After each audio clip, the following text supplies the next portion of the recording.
Hi everyone, welcome to a quick tooltip session for InterSoul.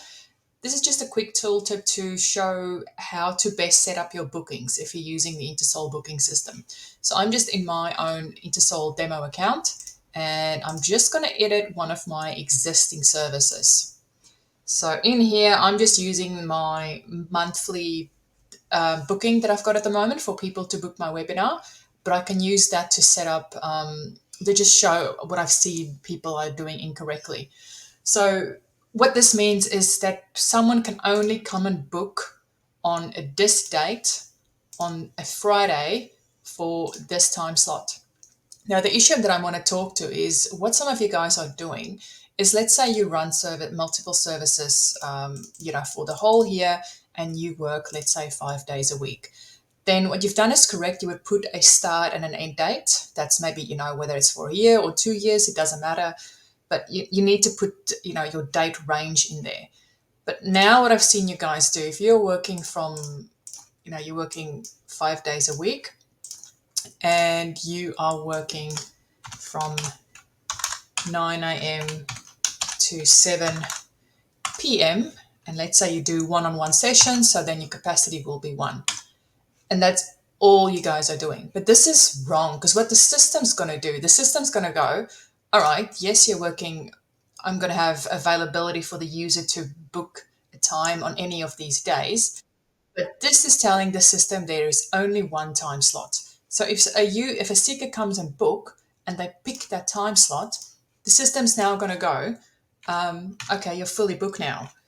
So it's going to be very clunky and very hard for you to manage if you do it this way. So the system wasn't designed to do it this way. So what I suggest you do is, and it's a bit clunky, I admit, we can probably have some cloning or duplication features in future, but for MVP, what you would need to do is you would have to just go and set up your time slots. So what I'm going to do here is, I'm assuming you've got your one-on-one session goes for an hour.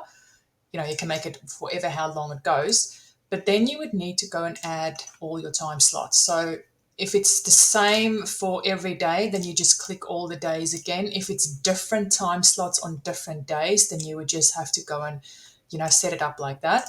But let's say you've got a session from 9 to 10, but maybe you want a break in between because sessions can run over. Maybe you've got some personal calls to make in between breaks. I'm sure you want to just go and grab a toilet break as well. So maybe your next session for a booking availability is only then starting at 10:30, and again it would go to 11:30.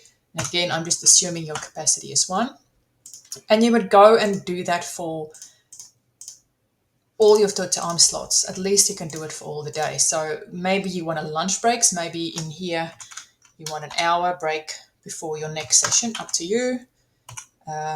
Sorry, that's going to be 13.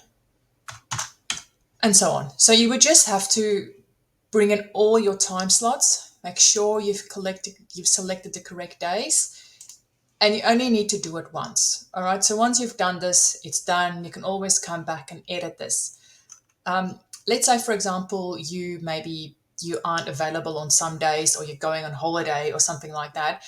You don't need to come in here and change it. What you could do, I'm just going to cancel out of this, but you can just use the holiday function. So what this Marcus holiday function does is, whatever dates you put in here, you can then just block that out, and the system will just not allow the seeker to book those dates. So you don't need to go and edit it.